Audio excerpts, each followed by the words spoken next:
Welcome to BAM, Badass Moms with Lori and Jenny. We are moms on a mission to share women's stories about life, fitness, aging, relationships, travel, and much more. Hello, friends, and thanks for listening. I just wanted to take a second to give you a quick reminder about subscribing to the show. If you have not already, just take a moment and do so. This will make sure that you never miss a daily bite or an upcoming episode.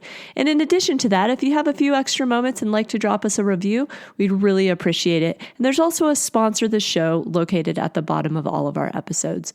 Once again, thank you for listening. Thank you for being badass.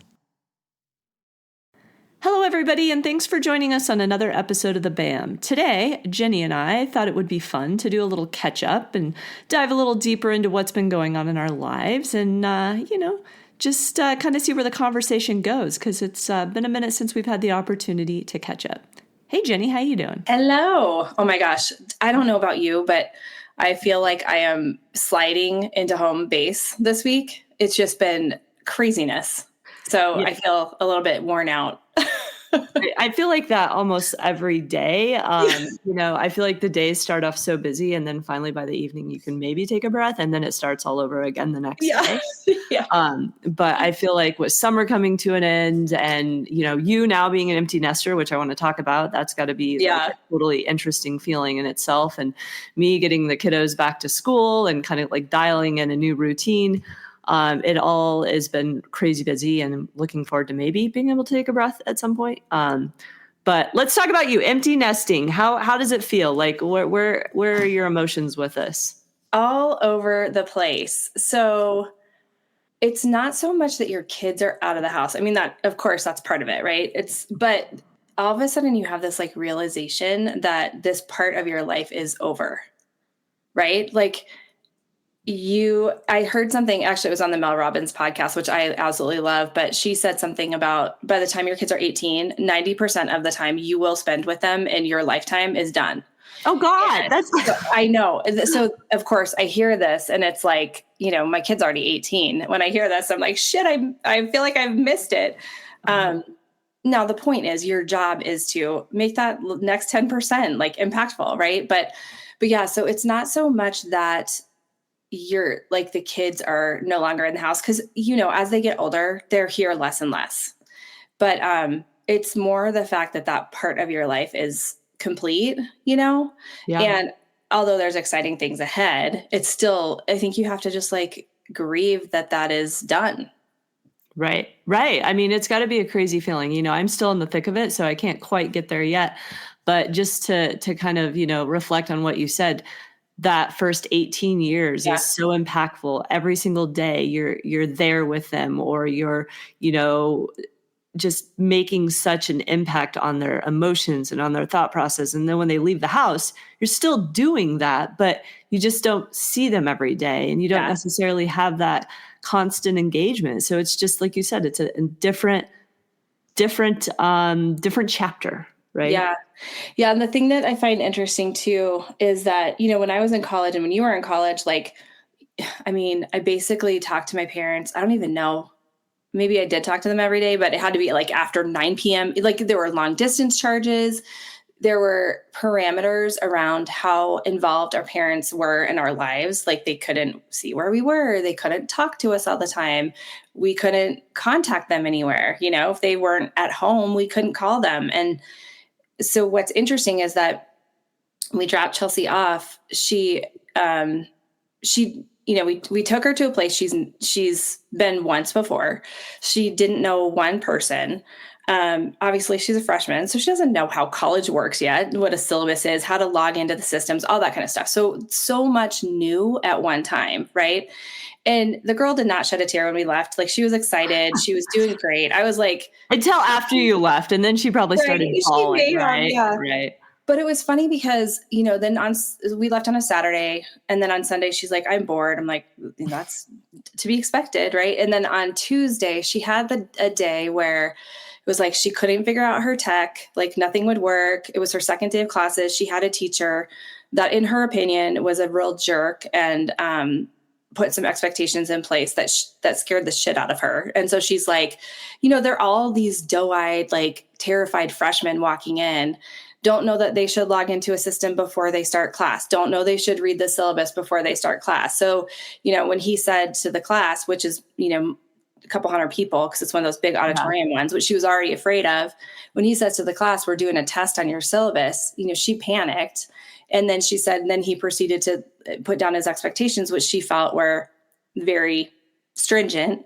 And she was like on the brink. Right. And then she's telling me this, and then she goes, and I just don't want to eat by myself again. And that like broke me. Right. And I'm like, I mean, the girl's been there 3 days, so you don't expect to have a lot of friends. Like you don't, like, that's not any friends. I mean, 3 days, right? Deal, like, right? Yeah. Like, it's part of the deal. And she and her roommate get along, which is awesome. But her roommate also has like other friends because she's local. So my daughter is one of the few in her like general area that she's met so far that is literally coming in absolutely cold.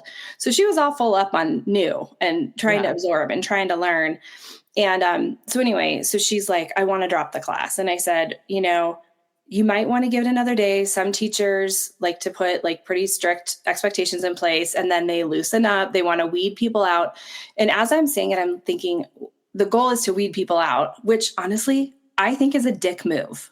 Like, I'm a teacher of college students. I know how they come in terrified.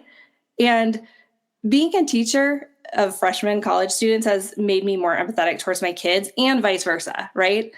They have a lot to juggle, and so I'm not saying you can't hold them accountable and you can't set expectations, but maybe give them a hot second to just adjust to their new surroundings, right? So anyway, so that was all going on, and I posted something on LinkedIn about that situation, and I said, she ultimately, I didn't say drop the class. I said, right, maybe give it another try. I said, but really go talk to your advisor, see what your options are. I'm like, you're an adult now. This is your decision. Like, I'm not after one class though, that she was so like put off. That's what's interesting is usually you can go into a class and you'd be like, well, I need to fill this out. But if she was already getting that impression of like, wow, like, I'm not sure I'm going to like this instructor. Like, yeah. So, and the thing is, what really struck me is with my oldest, with Alyssa, I would have said, suck it up. Like, you're going to have negative or difficult people your entire life. And I was surprised how much my perspective has changed because, like, I know I have, and I think a lot of us in our generation have put up with too much shit. We put up with shitty bosses. We put up with teachers that were shitty or mean or whatever. And that was acceptable and okay. And I think, we have choices, and she has choices to make, and that's on her. And it may work out well for her. It may not work out well. Like, she could drop the class and it would have been life-changing. So did she not drop the class, or did she drop the class? She did drop it after one time. Yep, after one time. And again, I thought she should have gone back again to see, because I thought it would have been a good lesson to see like how things could shift between one class. But again, it's her journey. She's 18 years old. Right. Making choices. Yeah. And it was interesting.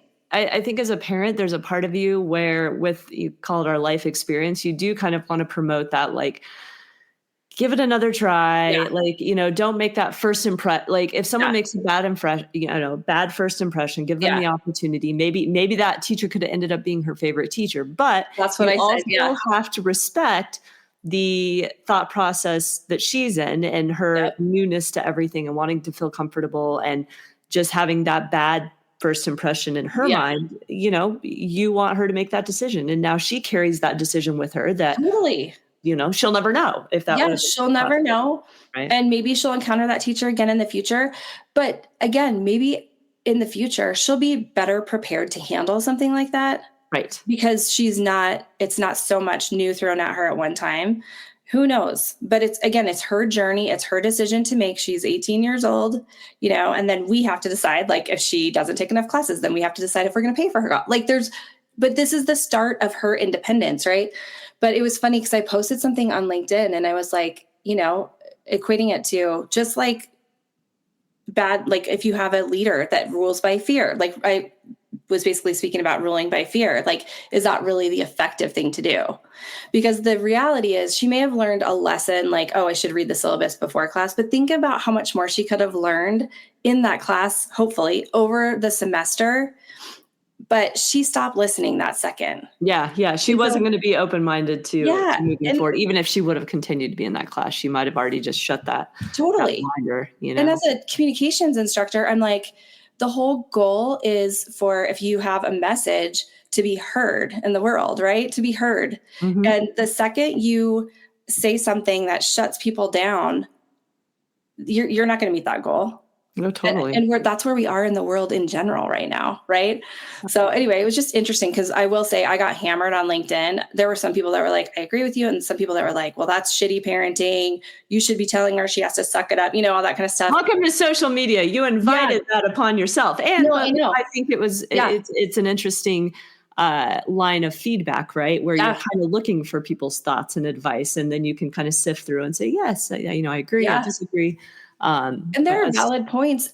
And it's interesting to think about. And I did ask on purpose. I did ask the question, or like put something out there thought-provoking on purpose.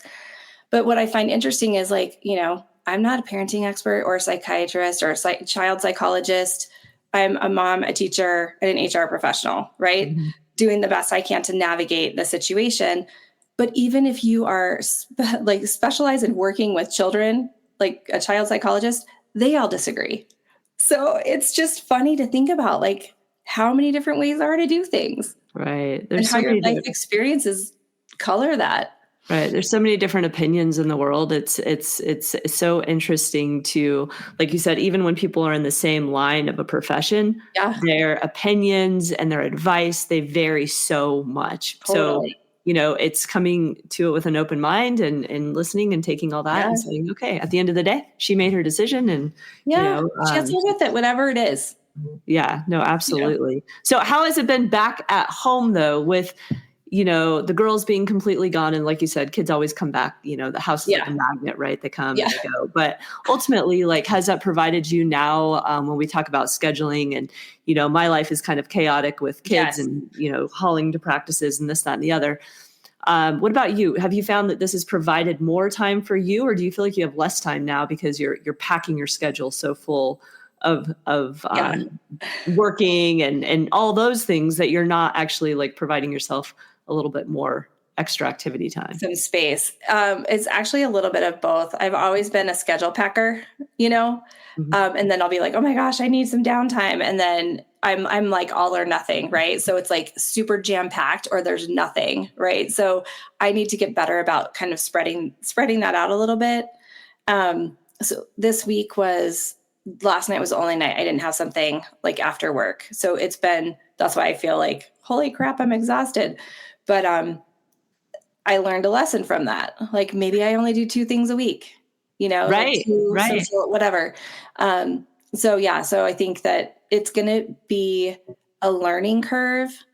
But it is weird to think like, oh, well, we don't necessarily have to be home for this. I mean, we still have 2 dogs, right? But right. You're not completely off the hook. But we don't have to be like, we don't have to go home and check on kids. We don't have to, we can do whatever we want. So it's been interesting. It's a different feeling. Right. But it's still, actually, I was just thinking about this. I want to circle back to like, when we were in college and we can only connect with our parents, like if we called them and they were home and, they never knew where we were or, any of those things. And now having that world that's so different where you can track where somebody's at, you can constantly get a hold of them. And if you can't, it's momentarily before they're calling you back or getting a text. Yeah. How do you feel?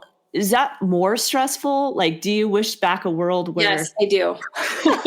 I can tell you already because I had to stop looking. We don't have like Life 360 or anything like that anymore, but we have the Find My iPhone thing. Totally. And so I would like look and be like, is she in her room? Is she sitting in her room? Oh my God, she's in her room by herself. And then I would start to spin up about it. Right. And so Sean was like, you have to stop. Like, you're going to drive yourself insane. Yeah. You have to turn it off. Yeah. And in the midst of that, Alyssa was driving from Flagstaff to Alaska. Oh, geez. She wanted to drive solo and she wanted to camp along the way. And I was like, oh gosh, no, like this is not safe. And I was pretty freaked out about that. My mom actually ended up flying to Calgary and driving from Calgary to Anchorage with her. Thank God. But there's like no cell service and there, like if something happened, she'd be alone, So I'm like, oh my God, these 2 kids. But yeah, so I do think that like she would have done that shit when we were at our age. We just wouldn't have told our parents. So some ignorance is bliss sometimes. Yeah, totally. You know? Yeah. It's I don't know. I agree. The being able to always know and just, it's good and bad. And, I think I want to get to a place too where, it's probably just going to be easier when the kids are bigger to just disconnect, because you're already carrying that constant worry as a mom. Yeah. And then when you have the access to like, well, why is, my daughter still in her dorm room on a Friday night at 9 p.m.? Like, what's going on? Like, our parents didn't give two shits. I mean, they did, but they had no idea, right? They were like, psh, they're at college. We'll see you in 6 months. We'll see you home to break. You can fill us in, I'll talk to you on the phone when, we're actually home. Yeah. Just such a different world. And, I think as my kiddos are getting older, once again, like I have a 7-year-old and a 16-year-old, just, the things that I'm experiencing, them both being so different, just like your girls, my 16-year-old, his emotions and what he went through when he was younger is completely different than what my 7-year-old now is going through, and his emotions. And, you sometimes never think you have things figured out as a mom, but you're like, oh yeah, my kid, he's good. And then all of a sudden they throw you for a complete loop, the way they're feeling, the questions they ask, and you have to take a step back and you're like, oh my, is this normal? Like, what did I do? Is it something I did? Or is it just, just everybody being an individual, I think is what it comes down to. I know. And is it something I did? I mean, if I asked myself that, right? Like, did I cause this situation? Whatever. But, I remember being pregnant thinking, when you're pregnant, you're like, did the baby move? Like, is everything okay in there? I can't see, so I don't know. And once the baby's out, at least I'll be able to see that they're okay. And then the baby's out and you're like, oh shit, there's a lot more that could go wrong out here. I wish they were back in. Go back in. Yeah. So it's like every age you think, oh, well, if they're old, when they're older, it'll be easier because I'll know X, Y, Z. The reality is it does not get easier. You do not worry less. In fact, the problems get more exponential, right? Because you don't have any control over what they do. You have less and less control. And I'm obviously I've experienced that with my older son, but like with my son that's 7, like already just remembering like that friends are now the priority. Like, and I love that, right? Like I want to play date, absolutely happy to do that. But just, you start to see that independence, like get bigger and bigger. And then, as they leave home, you're just like, oh, but I'm here, just, it's such a crazy, crazy feeling. So with, juggling all the things, Jenny, you obviously are super busy. And I know our listeners know that you also have your own HR business. And we haven't really talked too much about it, but kind of promote a little bit about what you do, because I know we have a lot of listeners out there that are entrepreneurs or, work for small businesses. And you have such a great company that I would like you to just talk about it a little bit and what you're up to and, how you're helping all these small businesses and medium-sized businesses too. Yeah. So a couple years ago, I was in corporate. I had thought for years about going out on my own and doing consulting.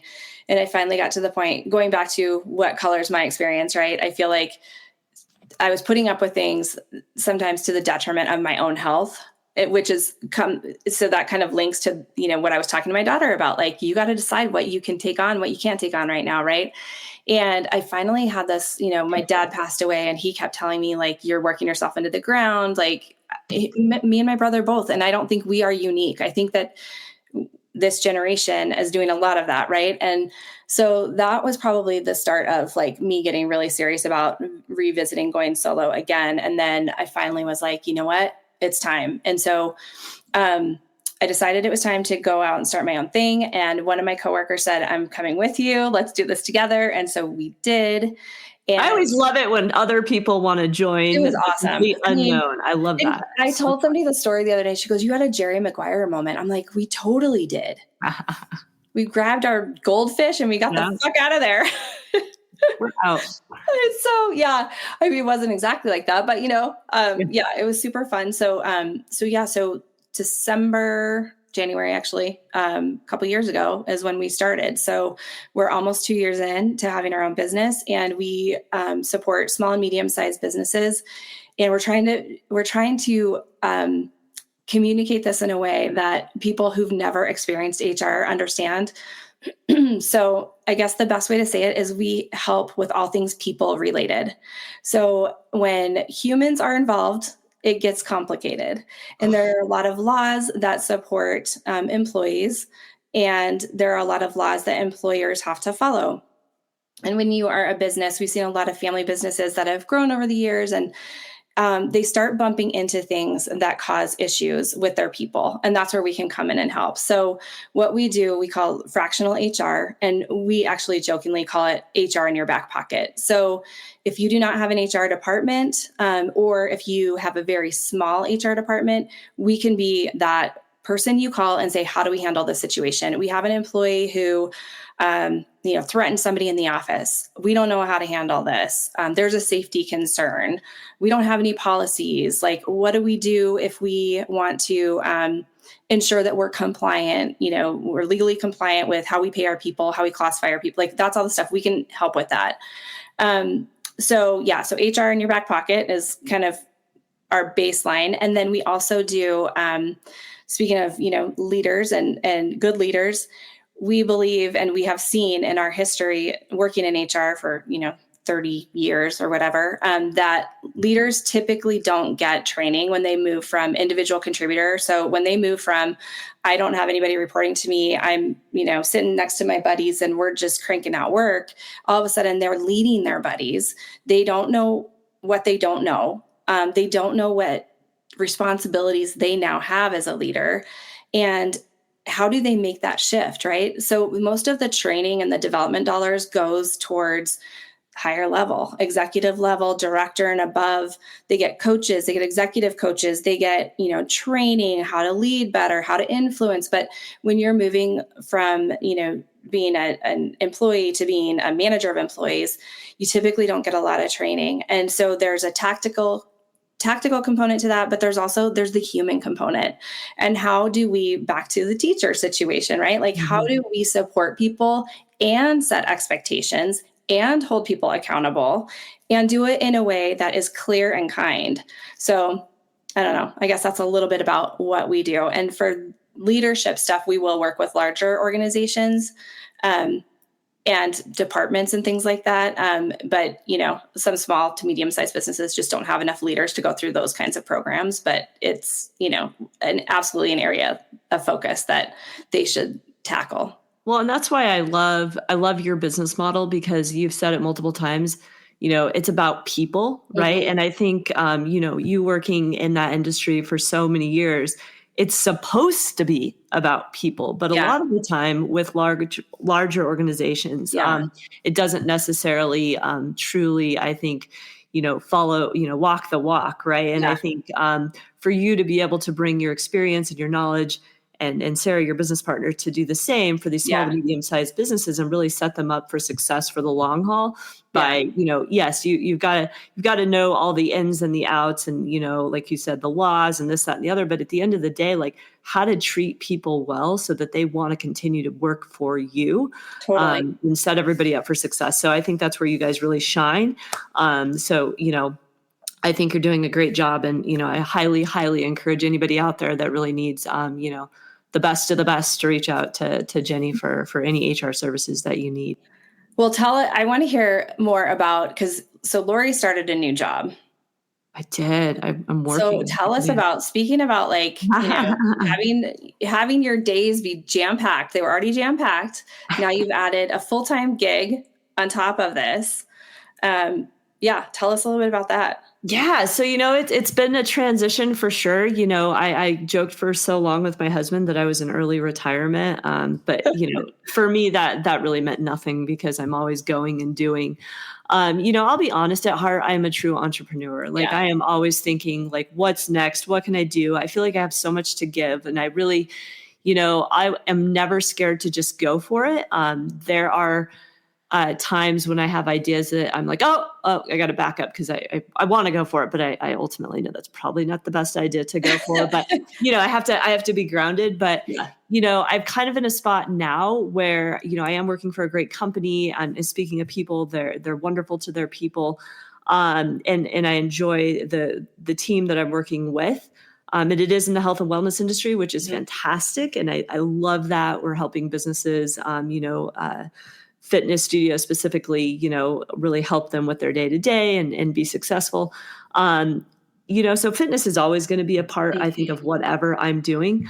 I will say it has definitely been a juggle from, not being 100% accountable to someone else with my time to now being accountable and being responsible and being on someone else's time where I have responsibilities and deadlines.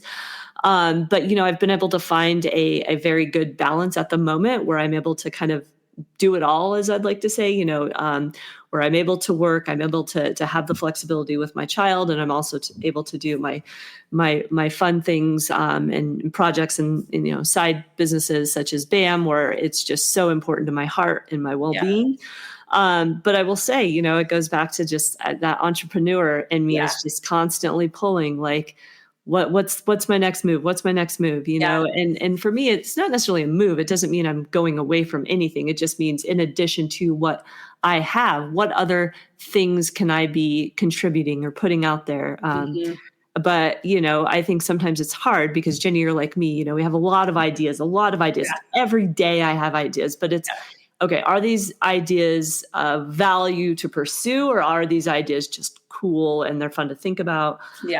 So, I'm kind of in that place still where I'm like, what's next on tap? But I'll tell you what, one of the things I look to, forward to the most, besides, hanging out with my family and doing all the fun stuff, is, this podcast with you, right? Like, I think BAM is so important, and we're going to continue to grow and develop and see where this goes. I know Jenny and I are always constantly, when we have a moment, trying to think about, the next steps, the next level that we can take. Who else can we get to join this amazing community and share their story and, talk about and reminisce about all of the previous, moms that we've had on the show, because gosh, we've had so many amazing women on our show. And there's so many more amazing women out there that we can't wait to feature. So it's been kind of a crazy ride, and, I have snuck in some pretty fun bike rides along the way. I was able to get out and kind of, the way I look at it now is it's not really training. It's more just committing to do some crazy ride and going out there and doing it and saying, imagine if I did train, this would have been a lot easier. Kind of like doing running. You're just like, screw it. I'm going to sign up for it and I'm going to do it. And, I know my personality. I think that's a Richard Branson quote. Screw it. Let's do it. Yeah. I mean, as it should be, because I feel like sometimes if you're like, oh, I don't have time to train, or I don't have time to do this, I'm not going to do it. And I'm just like, fuck it. I'm just going to sign up for it, put it on the calendar. And just kind of like with travel, I think you do the same sometimes. Is it's like, oh, is it going to be the right time? Are we going to financially be in the right place? Probably not. But you know what? We're going to do it. So speaking of that, like, do you have any fun travel on tap coming up, or are you guys kind of grounded for a while? I do. Well, but first I want to say, I agree. We are very much alike. As far as like, we constantly have ideas. I heard something cool this morning, and it's a book I'm reading called Opportunity. And it just popped up as like, you might like this. And I was like, I think I might. So, but he basically says, he has like notebooks where he writes stuff down. He writes all his ideas down. And then he goes back and he's like, he says, hell yes, if it's a hell yes. And he can fit it into a schedule. But his other thing, he doesn't say no. He says, not yet, or not yet, not at this time. And what I like about that is you're not closing the door, because I mean, I'll be honest, like, I've had ideas that I'm like, yep, not right now, but I could totally see doing that later. And you are an entrepreneur at heart. And the way you ran your business too, what I will say, I consider myself an expert in people. The way you treated your people, we need more business owners and leaders like you. So to me, it would be a shame to not see you come back into that at some point. But to that point, it's like, not yet, right? Yeah. Like I used to tell Chelsea, like, you can do it all, but not all at once. Mm-hmm. So there's phases of life, right? I agree. That is back. I have no doubt you'll be back. Yeah. And I think sometimes you said it perfectly. Not yet. And there's times in your life where you have to, transition or take a jog around or take a detour or just be where you are and be in that moment. But there's more on tap. And I think that's where, we all thrive with people that do have that entrepreneurial heart is you're like, it's just not the right time. But I love what you're saying. Like never cross anything off your list, because if it's worth thinking about and if it's worth, having an idea or a thought that somebody else might value from this, it's worth probably at some point trying it, or at least, throwing that idea out there. Have you read Big Magic? I have not, no. I'm pretty sure, I think it's Liz Gilbert, and it's kind of different than her other book. She's the one that wrote Eat, Pray, Love, but it's basically following your curiosity and how like ideas, when they hit you, like you have a responsibility with them. I don't know. It's kind of, I like that. I think I'm going to hold that might be my new mantra. Like if you have an idea and you come up with it, you are then responsible for where that idea goes. Like you're the one who's holding the keys to like, should it be put out there or not? Like that's on you. I thought it was really cool, and it just made me think about it in a different way. So that might be a fun one for you to read. You'll have to report back. I will. I like that. Okay. So travel. So speaking of just like, screw it, just do it. I was introduced. I think that should be our new like title. I know, right? I know. Thank you. Thank you, Richard Branson. We're feeling it. So I am on a call. I was introduced to somebody. It was a friend of mine's brother. And she's like, I think you need to talk to my brother. He has his own business. And so I talked to him and he's like, you need to meet my other friend who has her own business. So 3 of us started talking monthly. The second month we talked. So I'd met him twice, only virtually. He lives in New Mexico, and he said, what are you doing in October? And I was like, I don't know, nothing. My kids will be off to school. Like we don't have anything planned. And he said, well, do you want to come to the balloon festival? Oh, and I was like, yeah, it's been on my list for years and I've never gone. And so me and this other woman are going to go, and he and his wife are hosting us. She knows him better than I do. Okay. So, it's not like he's not a creeper, right? Like he's not, so he's been vetted. But so we're going to go stay with him, and his wife, and he and his wife are hosting us, and we're going to do the balloon festival. But the best part, my favorite part, is we're going to be balloon chasers. Have you heard of that? No, okay.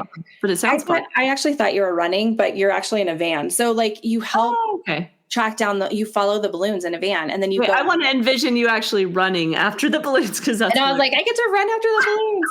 I'm sure there will be running, like, I'm sure it will be active, so but yeah. So, I'm super excited for that. So that's coming up in October. When is that? That's like early October. When is that? So my next 3 weeks, I'm actually traveling. So, one mountain weekend, and then parents weekend at college. So going to visit my daughter, and then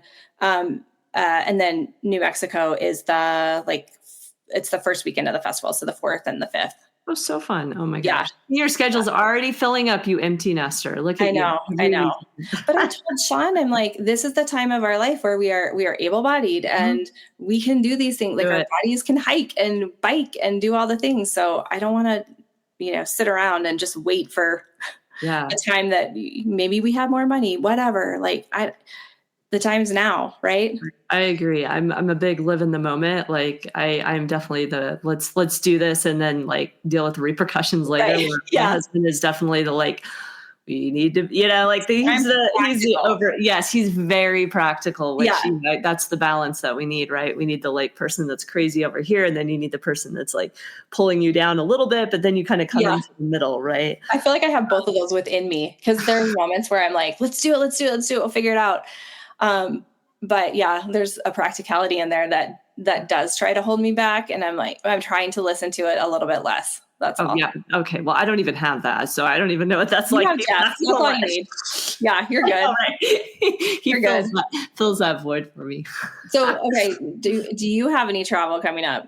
Oh, I always have travel I want to do. And it's been one of those, like, we came off such a big year of travel last year with Italy and Fiji and New Zealand. And oh my God, and now, it's like, oh my gosh, last Christmas we were in Fiji. And, I'm like, what are we going to do over this Christmas? And then, as Jenny knows, I'm like, I think we're just going to go to the mountains for a bit. And so I started kind of thinking it would be more fun to just do kind of a little week trip in the mountains, do a little skiing over Christmas. And then, we are kind of on tap going to plan a big Asia trip this summer. So that's oh my gosh, good for you. we're thinking of heading out to do that. So I have to be a little patient because I would really like to do some travel in between. But I think, that's one of those things that you got to kind of save up for a little bit. And, I'm okay with that because I feel like it'll be nice to kind of be home for a bit with lots going on. So, cool. And then you have school scheduled to like work around now. I forgot you don't have that. Yes, there is the whole holiday school. Then there's the whole work schedule thing too. So then there's like all these kind of things that are a little bit preventing on when we can go and do. But I will say the other benefit that you have about being an empty nester and not being tied to that schedule is you can probably take advantage of better airfare tickets and like not have to always be like, oh, we're going to 2 weeks around Christmas or Thanksgiving. We're actually going to Costa Rica. And we're going December after I finish teaching for my semester and before Chelsea comes home for her break. And then Alyssa will be in Alaska, so she won't be home for Christmas, which also kills me a little. I have to say, I'm like, did we already have the last time she was going to be home for Christmas? No. Oh my God. But yeah, so yeah, I'm super excited. And it's going to be all about like hiking, surfing. We're going to do all the things. That's so fun. I love it. Well, we will keep you listeners posted to know our upcoming adventures. And we can't wait to connect with more of you over this next year. Wait, Lori. Oh, yeah. I'm going to throw this back at you because you always ask our listeners this. What are you most excited about? Oh, God, Jenny, why do you have to ask me the hard question? I know. Sorry. I am most excited about, to be honest, the little things right now. I am going to start playing hockey again, which I took a little break over, the summer. Yeah. So I'm super stoked to be playing hockey again. And even though the seasons are changing, like fall is absolutely my favorite month in the world. So to try to get out on my bike a little bit more. And just to, honestly, this sounds kind of interesting, but I'm excited to help my kids kind of through their, growth of their new year and like, my little guy being in second grade and my son being, my stepson being a junior in high school and just like excited to navigate some of those challenges and figure out like how I can help them. Because I feel like it's a growing opportunity for me. And also them. So just excited about, kind of still being in that mix of like helping them grow and develop. And then, maybe, fitting in some more time with my husband because he's been super busy and, we've both been really busy. So, being able to fit some more quality time of, just hanging out together and actually having our relationship continue to grow because we spend so much time helping our relationship with our kids grow and everybody else's relationships grow with work and this, that, and the other. So, So that's kind of where I am. Those are good things. Those are good things to be excited about. So yeah, for sure. And I'll throw it back at you real quick. What are you excited for in the next? I mean, you kind of told us like all this travel and I'm excited to buckle down on our business too, and we have some exciting things that we want to do. So I'm excited. I'm excited to be able to devote time to this podcast and I'm excited for like new friends, like experiences that I haven't had yet. Because, in a new phase of life, you've been hanging out with the people that your kids hang out with. And I've loved hanging out with those people, but then you start branching out a little bit and new amazing people come into your life. So I'm excited for all of it. So awesome. Thanks everyone for listening. And until next time, keep being you and keep being badass.